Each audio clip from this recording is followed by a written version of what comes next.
Mr. Chandrasekharan Subramania, our first speaker for the evening. Sir, wholehearted welcome for you. Over to you, sir. Good afternoon, everybody.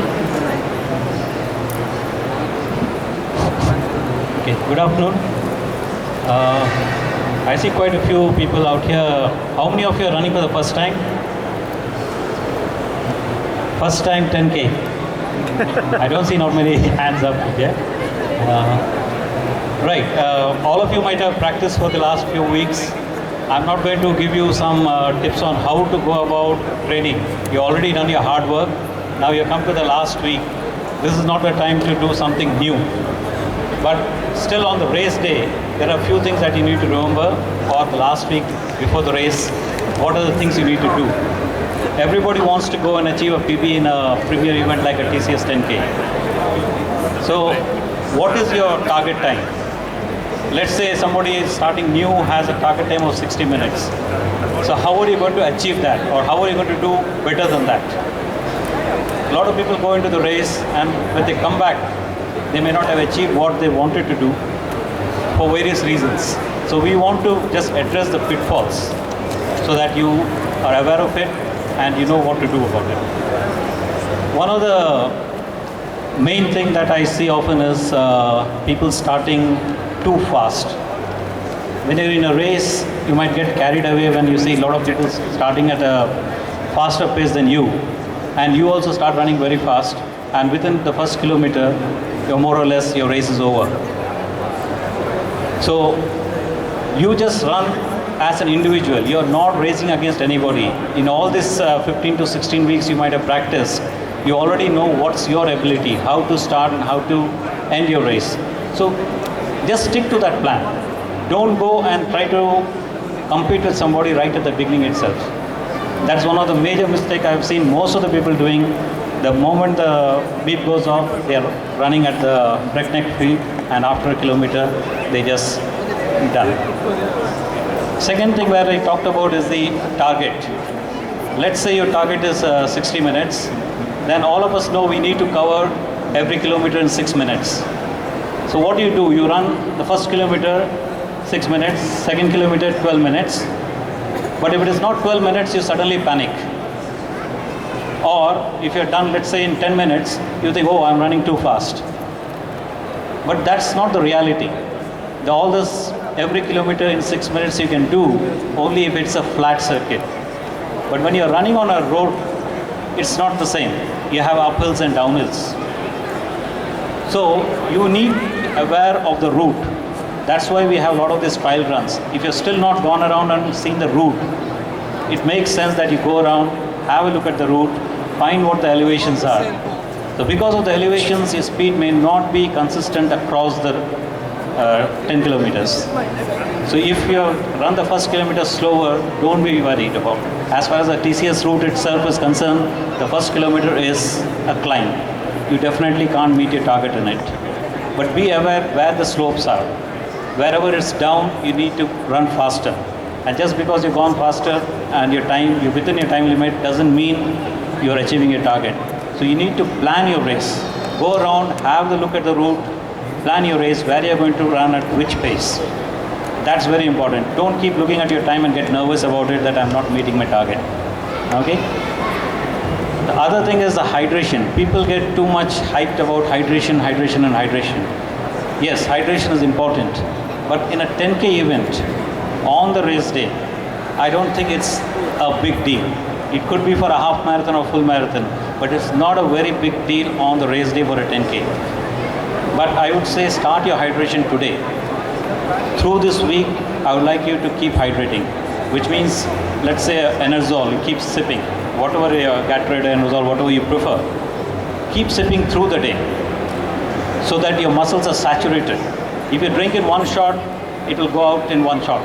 So it's not going to be absorbed by your muscles. So take small sips through the day so that your body is completely absorbing whatever the salts in it and you're prepared for it. But on the race days or the day before, it's not necessary that you have to go overboard and keep drinking a lot of water. So it has to be built up through the week rather than on the race day. So on the race day, I would say just Normally, when you go out for a run, what you drink, half a glass of water or 1 glass of water, have it and go out. There should be no change in it. Okay? During the race, a lot of people have this habit of seeing the water after the first kilometer itself and going for the water. Let me tell you, on the track also we do a 10 kilometer, which is 10,000 meters we call it. Till very recently, there was no water allowed on the track event. People used to still run 10K on the track and run sub 30. Nobody gave any water. It wasn't allowed legally. Only a few years ago it has been allowed now. In the history of track athletics, 10 kilometers, only twice water was served. Once in Mexico and once in Middle East when it was too hot. Otherwise, water is not allowed on a track event. So when people can run on a track event 10 kilometer without a sip of water, why is it that on the road, every kilometer people stop to have some water? It's just a mental game. It's just a mental thing. You people, when 10K was brought on as a road race, they just copied what's happening in the marathon events. In the marathon events, they have seen that every 2 kilometers they have a water station, just replicated into the 10K road race as well. And now when you see the water, just your mental block is there that, oh, there's water, I have to sip some water. So I would say you have to try and practice without sipping that water in your training itself. But if you have trained that way, then stick to your plan for the time being. But if you want to get a PB, I would say it's better not to stop too much in a 10K event. And even if you have to stop, there are techniques for it. Like let's say a lot of people take some walk break. I'm talking about beginners. I'm not talking about the elites who run sub 40 and all. They don't stop at all. But most of the beginners, they stop or they walk. If they see a uphill, they walk. So again, look at your route plan. TCS has already put out the route plan where the water stations are. Plan where you want to take the water. Now, if there is a slope, a downhill, you're running downhill and a water station is there, please avoid it. You're running downhill, you've got a momentum going, you're running fast. Why do you want to break that momentum and go for water? Plan in such a way that you're drinking water when it's an uphill rather than a downhill. Okay? And second thing is, if you take walk breaks anyway in between, start walking when you see a water station. If you want to go to that water station, you start walking here. You take your walk break just before the water station. Walk there, take the water, sip it. When you're walking, it's easier for you to sip the water. Sip, don't drink, no gulping. It's not good for you. Just sip water and then drop it and then start running. So that way you're saving time. Okay? So that is one of the major things I've seen, like people lose time and they just go randomly, stop wherever they want, downhill. So plan for that also. Number 3 is again, number 4. When you're coming towards the middle part of your race, that's when your race strategy has to really pick up. You have to be slow at the beginning. Towards the end, I always believe in negative splits. If you can hold on to your energy towards the end, you will do much faster. In this TCS route, if you see the last 3K is all down. So if you spend all your energy running the first 5K, if you're not seeing the route yet, if you run the first 5K fast, you're already out of breath. And where you can take advantage, you're not actually taking any advantage. Right? So that's what a lot of thinking goes in. You can't just go and say, I'm going to run this race and this is how I'm going to do. Unless you plan it, it's not going to work for you. And suppose your PB is whatever time you got, it doesn't mean that you can achieve the same PB or better than that on any route. You have to respect the routes. You have to respect nature. If that day is a hot day, you have to give allowance to it. You can't say that I am a sub 40 runner, why shouldn't I do it? It's hot, you're not able to run. Or it's one of those terrains where it's all up and down. It may not be possible. So if you go all out like you do in a normal race day, you may end up being DNF, which is did not finish. So always respect whatever the route is. We can only do as much as we can on that particular day. If you're not well, back out.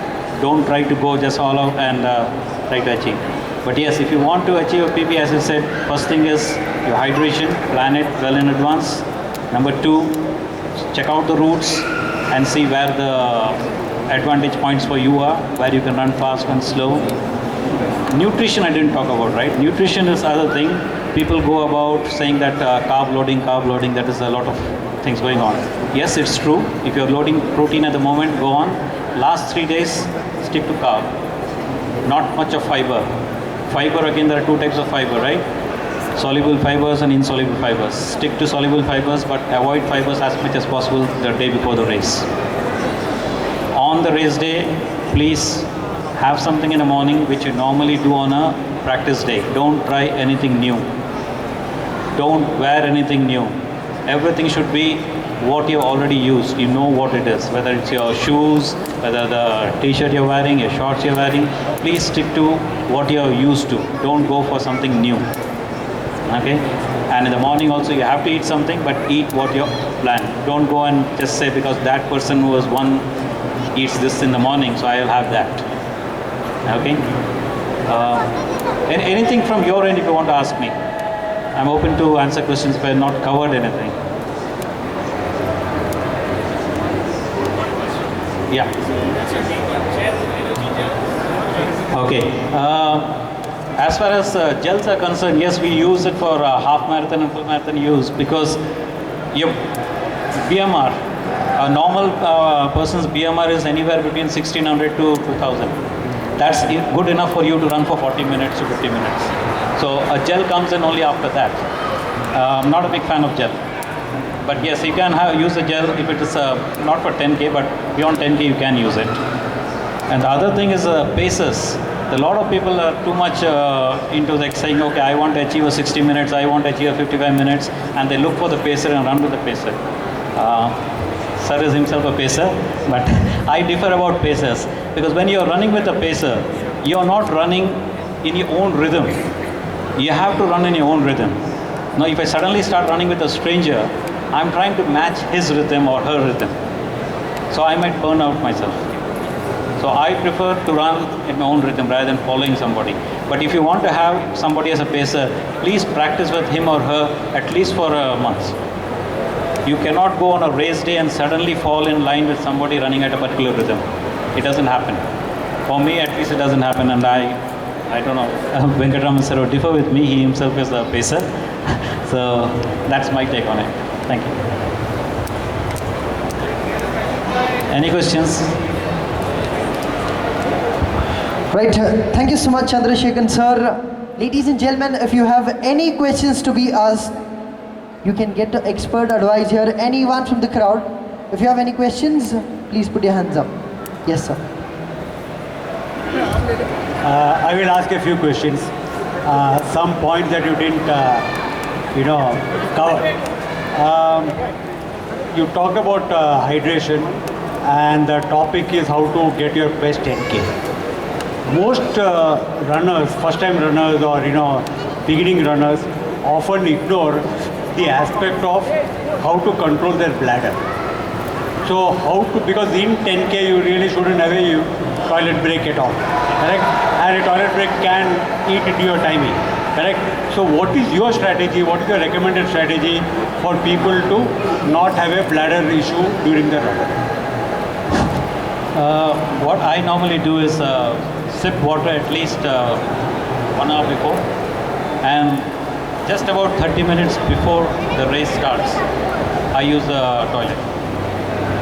So if you use that, then you can just have a sip of water, that's good enough. So you may not need for next 40-50 minutes, you won't need it.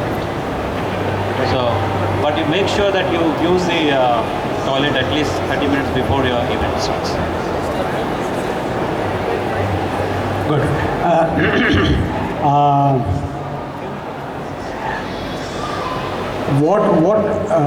On the day before the run, what do you recommend as the nutrition or the hydration strategy? Okay. What should a person eat and drink one day before the run? As hydration, I said like not just the previous day. I'm talking about this whole week. Right from the day one, what I tell my team normally is we use Enerzol. We have 1 liter of Enerzol. In 1 liter bottle, we mix up Enerzol and keep sipping through the day. Instead of having one go, if I have in one go the full thing, once I go to the toilet break, it's all gone. So your body can't absorb the whole thing in one go. So we keep sipping. You can be drinking water also separately, but the anisole is in one bottle. Right from let's say 10 to 4, sip it through it. So that your muscles are saturated with the required salt. So there is no change required on the day before. So you can still be hydrating your normal, I say for every 20 kg of your body weight, you need 1 liter of water. So on that thing, we'll be drinking something like 3 liter of water per day. So we'll keep that intake. We are not going to run or sweat it out. We'll just put a leg up on that day. So 3 liter of water is good enough as far as water is concerned. Nutrition, I would say stick to the normal food that you eat. I prefer beetroot previous day. I just have a beetroot curry or palia, simple dal and rice. I'm not a fan of pasta or chapati on the days before. I prefer to keep it rice, beetroot curry and dal. And as I said, avoid fiber. We avoid fiber on the previous day. You need fiber, I know, but previous day I avoid it. And last question. What is your strategy for recovery, restoration after the run? Okay. Yeah, that is very important. After your run, people generally are so happy about they're completing the race. They just go about eating and then leave. And the next day they're all like hobbling around. So please don't do that. Once you completed a run, stretches is very, very important. We do a whole lot of stretches. It takes you at least half an hour to 40 minutes. You've got to do your stretches, and once you do your stretches, you won't have any other pain. And then within those 30 to 40 minutes, once your stretches are done, make sure you go and have some protein and carbohydrate mix. It's in a proportion of 1:3.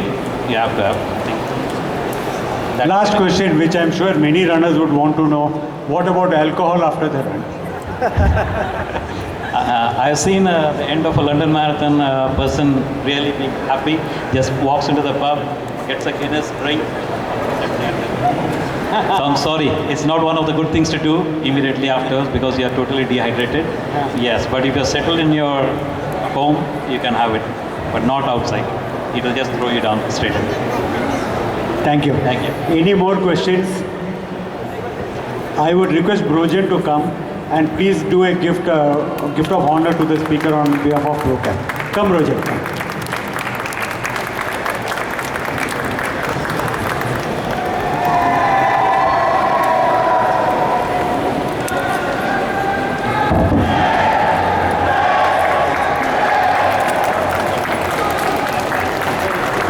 This also. This is a small gift hamper from Nike. Thank you very much, sir. Thank you very much for coming.